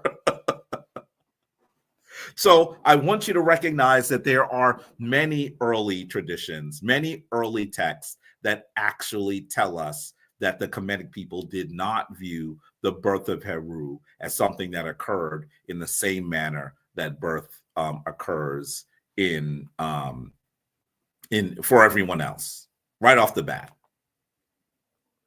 I want you to also be aware of some of the ideas of these supernatural births, as you can still find them in Kemetic temples and in Kemetic shrines that still exist today. This shrine is should be known as Jesser Jesseru, which means like the most sacred of the sacred places. And this is a temple that was built by the queen who also ruled as king, known as Hatshepsut. It sits right near what are usually called the Valley of the Kings in Kemet, in that area that we should call, you could sort of call it today Luxor, right? That's where it is. This is a magnificent, magnificent structure. And you should know that as Hatshepsut becomes the king, the argument that she makes is that she is born of a virgin birth. This motif is very common in ancient Kemet. So take a look at how it's described in ancient Egypt online. Here we have there's an article, pretty good article on Hatshepsut's mortuary temple. It says the mortuary temple of Hatshepsut. I'm going to make this a little larger so you can read along with me. The mortuary temple of Hatshepsut is one of the most beautiful of all the temples of ancient Egypt. It is located in Deir el-Bahri, that means the northern monastery, at the head of the valley beneath the peak of the mountain, which really is a natural pyramid called Ta Dehenet. They just say Dehent, but I've always seen it as Ta Dehenet. And the Arabs that live there now call it El Kern, or the Horn. So Hatshepsut's temple was named Djeser Djeseru, Holy of Holies. It sits directly against the rock, which forms a natural amphitheater, so that the temple seems to grow from the living rock. The design of the temple echoes that of its neighbor, the mortuary temple of Mentuhotep. Let's continue. I'm not going to read more on that section. And now we read more. Once again for ancient Egypt online. And they describe the birth colonnade. The birth colonnade is on the right-hand side of the ramp to the third level. The decorations, which were repeated on the walls of the temple of Karnak, depict Hatshepsut's divine birth. Oh boy. You mean Hatshepsut had a divine birth too? This motif, this archetype is common in ancient Kemet. Let's continue. There's been significant damage caused to both the images of Hatshepsut by Tahutmes III and to those of Amun, who was targeted by Akhenaten, who sought to erase Amun and promote the Aten. So you see here that they're saying that there's been damage. But what does it say? It says, in the depictions, Amun appears with the unborn Hatshepsut and then with her mother, who was Queen Amos, in the form of Hatshepsut's father, Tahutmes I. Amun impregnates the queen with his divine breath and then reveals his true nature and foretells that Hatshepsut will rule Egypt. Amun then visits Khnum to instruct him to create Hatshepsut's body. A heavenly pregnant Queen Amos is led to the birthing chamber by Heket and Khnum, where she is assisted by Meskenet. In the final scenes, the newborn Hatshepsut and her Ka are sucked by twin Het-Herus while Seshat records her birth. Nekebet watches over the proceedings, and the sky is festooned with gold stars on a blue background. Understand that this is the virgin birth. This is the spiritual birth of Hatshepsut. So this is a magnificent birth that occurs. It is a common theme. It's a common theme. Notice that he said that she is impregnated by divine breath, not by regular intercourse.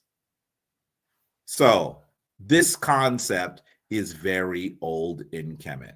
And then when you go to the temple known as Luxor Temple, which should be better known as Ipet Risyet. By the way, this is my group there. This is probably about 3 years ago now. You can see us here in front of that magnificent temple. Boy, look at old Jabari kneeling there. That wasn't easy. my knees. And you'll see that we are here with many of the people who traveled with us that year. Look at all those folks. These are all individuals that got to learn more about these concepts as they exist in ancient Kemet. And you'll even see me standing here at the entrance of the temple, my beard looking crazy. I'm so excited to be there that day. So excited. Let's continue. Inside, you're going to see me describing. Look at their faces, by the way. I'm describing how we see that Amenhotep III comes forward through a divine birth. So it's not just Hatshepsut, it's also Amenhotep III. This spiritual birth motif is common in ancient Kemet. It's common in ancient Kemet. And they are mirroring the spiritual birth motif that comes from Heru, from his mother As and his father Asar. And look at their faces. They are wrapped with attention. Do you see their faces? They're like, he said, what? Look at their faces here. Look at their faces. What? Flabbergasted is what you're seeing. What are they looking at? I'm going to tell you, I have pictures of it and it's not very clear because the area has been damaged greatly. But scholars have actually made a line drawing. This is a line drawing of the scene. And you're seeing Amun putting the Ankh to the nose of the mother of Amenhotep III. This is powerful. Once again, they're having intercourse through the divine breath. Look at the Ankh to her nose. And notice that the way that they describe intercourse here is really, really, I think it's cute. I like how they do this. You're just seeing them sitting on thrones in the heavens, and you can see that their legs are intertwined. And this is supposed to be the idea that this is how the intercourse occurs. This is the birth scene of Amenhotep III. It occurs in the 14th century BCE. I'm telling you, this is nearly a millennium and a half older than the Christ story. I'm telling you, we're talking about 1,300 years before the Christ story, 1,300 plus years before the Christ story. This concept is very old, very ancient, and very common in ancient Kemet. By the way, can you see that this impregnation is occurring in the heavens? How do we know? Can you see who is lifting them up? Who are those deities, these Netert, these female Neteru that are holding up the mother of Amenhotep III and Amun? Who are they? Someone tell me who you are seeing. I want to see if you're going to be able to tell me who you are seeing. Come on, somebody show it to me. I see Senaton said drop the mic. This is happening according to the divine breath. Is that neat on the one on the right? Yes, it is. Can you see that these are supposed to be her war needles? That's right. That's neat. And then who is that on the, you see a scorpion. Yes, you do, Sinet Tone. So who is this on the left? Ankh and Ma'at too. By the way, I see some more people joining us. Ankh and Ma'at to Sinet Cheryl, one of our active members out of the DMV area. Ankh and Ma'at to Johnny Johnson. Ankh and Ma'at to Rich Douglin, one of our full members coming to us from Queens, New York. Ankh and Ma'at to you all for joining. Who's the one on the left? You see a scorpion, Sinet Tone. So who is it? Come on now. Yes, Senaton. If there's a scorpion, then it's Serket. Yes. These are the two ladies that we see actually that that we speak in the opening of the way. Serket and Neat. That's what you're seeing. That's who you're seeing. That's who we're seeing. Jehuti Imen Jedekara says, I see, that's a typo. I see Serket and Neat. Yes, that's who you're seeing. So this impregnation occurs in the heavens. Understand what you are seeing. This is a line drawing of the image that I'm showing them here in Luxor Temple. And look at their faces. They're like, what? Data download, data download, data download. Look at their faces. When you go to the sites and you see it, then it becomes hard for you to argue anything else. This is the divine birth on the right of Amenhotep III, and on the left, you are seeing his wife, Queen T. Who is the mother of Amenhotep III, by the way? Who is this that is receiving the divine breath of Amun? This is a lady known as Mutemwiwa. Mutemwiwa is his mother. And I want you to understand that these ideas are very old. By the way, look at Senaton says, you can see these say Netert on the coffin of Tutankhamen. Yes, you can. Yes, you can. Yes. It's not actually on the coffin. You're talking about on the shrine box is sometimes what it's called, of Tutankhamen. Yes, you can. You're correct. So I want you to recognize that these concepts that we see from Hatshepsut and we see from Amenhotep III all are echoes of what we know Mother Ost does. Here's another source that I did not give you last week. This comes from the Temple of Seti I. The Temple of Seti I. Someone tell me, who is Seti I's son? Who is the son that will succeed him?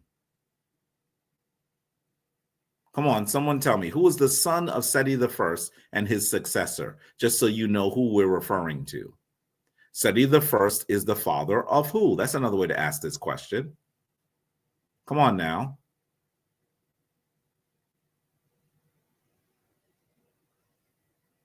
Seti II? No. Nice guess. Nice guess. But who is the son? Who succeeds Seti I? This is a name that you all know.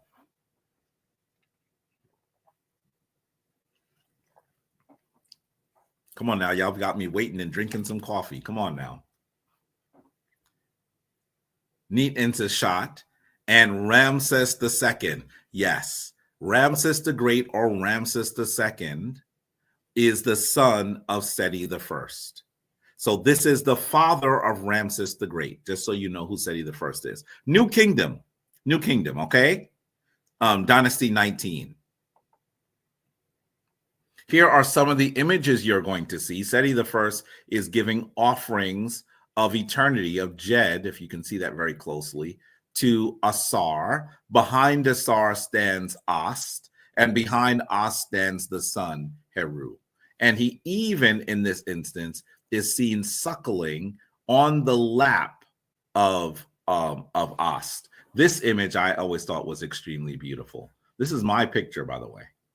That's my picture. Both of them are, but I just think it's absolutely beautiful, the detail there. Why is he sitting on her lap? No, this one's not my picture. This one is one I got from online. Look at that, it has a watermark. I need to show you my picture. But as you look at this, you're going to notice that he is sitting on her lap because he is the Heru. That's why. Because he is the Heru. The kings are usually depicted as Heru. That is what you're seeing. But what else do we see in that temple? Well, I want you to, if you get a chance, to try to get a copy of this book. I have a copy. It's very old. This is me holding my copy open. It is called The Temple of King Sethos I at Abydos. It is an old book. And it's one of those books that I stalked for a while before I actually got a copy. Can you see this? It is copied by Amis M. Calverley with assistance from Myrtle F. Broom and edited by Alan Gardner. Yes, that same Alan Gardner who studied the Kemetic language and developed a wonderful text on the pyramid text, as he calls it, Alan Gardner. He actually writes an incredible text known as Middle Egyptian that most people who study the Kemetic language use as their text. This is volume 1, which describes the chapel of Asar, Isis, Ast, I should say, and Heru. He describes them as Osiris, Isis, and Horus. And in this book, one of the reasons why I'm saying that if you can get this book, you should get this book, is because it has pictures, very well done pictures of all of the temple. And when you look at it, you're going to see this section here. This is one of the pictures. And just so you know what we're looking at, you can see here, this is in the chapel of Asar, the door in the west wall of the chapel of Asar, right? And you're going to see here's an image of Ast. Do you not see that there? There's the image of Ast, right? There's the image of Ast, and she is holding ankhs. Do you see the ankhs? And what is that symbol in between each of the ankhs and on her hand? And on her hands? What is she giving there? What is that next symbol? I want to see if some of you know what that symbol is. Those of you who study the language should be able to know that very easily. But you should know what it is. What is it? The Tiet. No, that's not the Tiet. It doesn't have its arms laying down. That's not the Tiet. I see Jason and Senaton thought it was the Tiet. It's another symbol. It's another symbol. It's here. See it here? Can you see my mouse moving there? What is this symbol? Brother Obari, do you have a bibliography of accessible texts we can investigate? I certainly don't have a bibliography. There's so many texts. But if you just look at this particular presentation, you are going to see a lot of the text for this conversation I think you should see. Oh, and Ankh Ma'at to DC Sinisi Neka, one of our full members. How are you, dear brother? It's good to see that you're there. Please give myrrh to your queen. And he says it's the Sa. Yes, that is the Sa. It is the symbol of protection. And Jehuti Imin Jedekara is also saying it is the Sa.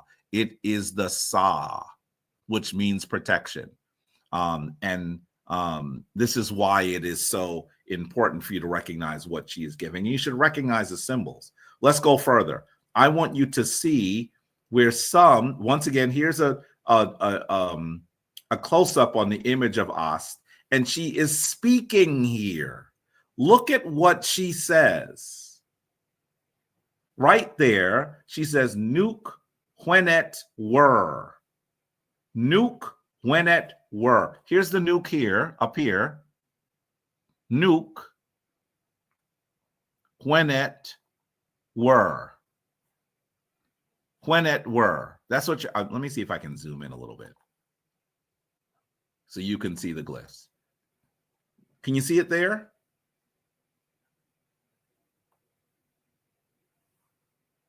Actually, this is nuke. I had to look at it more closely. You can see the water and then the basket. Nuke, Hwenet. Hwenet, just like we say the when wet, Hwenet is the same here. Can you see that's a symbol of this rabbit with the wave of water? Nuke, Hwenet, and this is were. I would even say it's weret here. What does that mean? What does that mean? Yes, that book cost over $1,000. Yes, but Brother Jabari is old, so I have a copy. I didn't pay $1,000 for it. It was expensive when I bought it. I think I bought it for like $50, but it has certainly been out of print for decades. So to get a copy of it, what I suggest you do, Zep Tepi Slim, is you start that you just stock it.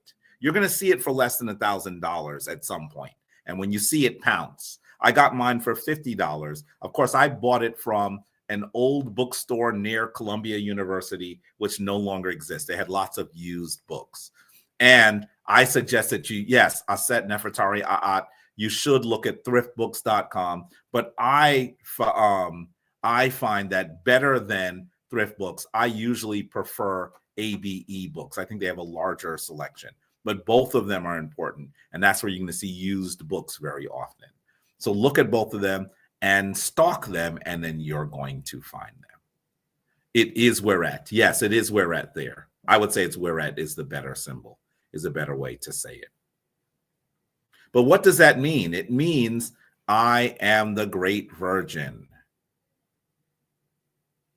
I want you to understand that in this temple, you're going to see that Ast is saying that she is the great virgin. This was done long before there was a Torah, long before there was a Bible, long before there was a period that people could actually point to the story of Mary and Jesus. So for those people who are saying that Ast is not a virgin, I want you to tell her that she is not, because she told us she was thousands of years ago. So all of these concepts come from Kemetic text. Right now, I'm just giving you Kemetic text, right? I just gave you 3 sources. I showed you once again from last week, the coffin text. Then I also showed you how you see the idea of the divine birth in the temple of Hatshepsut, in the temple known as Karnak, known as Luxor, unfortunately, today. And also you see it in the temple of Seti I. I want you to understand, what are those objects by the Ankhs? We answered that question a moment ago. Maybe you didn't hear ATL Leon. Those are symbols of protection called the Sa. Sa. That's what that is. So I want you to understand that as you look at this very clearly in the Kemetic tradition, this is how they thought of Ast. And as you go here, you're going to actually see the story of Ast receiving the soul that would become Heru. I'm not going to go into that part of it now because it's already 2:15 and we need to close. But as you go, look at this. When you look at the papyrus of Nesmin, which should be better known as Nessi Amsu, we talked about this last Kemetic Ascension. You're going to once again see that in the ceremony of the temple, in the ceremony on the temple, you are going to see that the priests say that as you do the ceremony, when you find a lady to portray Ast, and when you find a lady to portray her sister in Bedhet, they should be women who have not been opened. In other words, women who are virgins. In fact, one of the terms that was used in Kemet for virgin was Nen Wepet Sen. Nen Wepet Sen. And they give you the glyphs here in this book, and you can see the glyphs for Nen Wepet Sen. The idea that Ast is a virgin is one that should not be questioned anymore. The reason why it's questioned is because there are people who believe that saying that these concepts come from anywhere but other than Christianity is blasphemy. Did you see the person coming out here in the beginning under the name Television that was saying he was here to condemn because I was trying to tear down Mary? Did you see that? Did you hear me say anything negative about Mary whatsoever? I think that what we should recognize is Mary is an archetype which was originally issued in ancient Africa.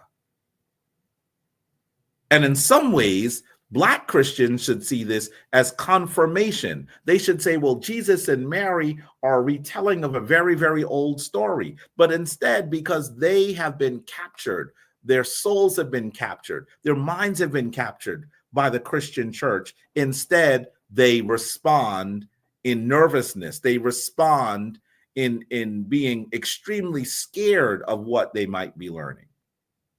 They think that what I am saying means that Mary is, I don't know, less than she is. What I am saying to you is that Mary is a retelling of the story of Ast. And if they had the proper perspective, they would say that Christianity is something that was taken from a much older position. But you know what the problem is? The reason why they're not able to see that is because Christianity has spoken ill of the earlier traditions for so long. And you know very well that people are constantly saying that you must be a heathen, a pagan, someone that's going to hell because you're not in the Christian tradition. This is what is occurring. Now, I have shown you sources. There are other things that I could show you. For example, I'm not sure how many of you are familiar with the what are usually called the Hermetic text. I'm not sure if you're familiar with the Hermetic text. These are texts that came in the Greco-Roman period, where they were trying to, in many ways, talk about the wisdom of ancient Kemet and reissue it so that they could use it in their kingdom.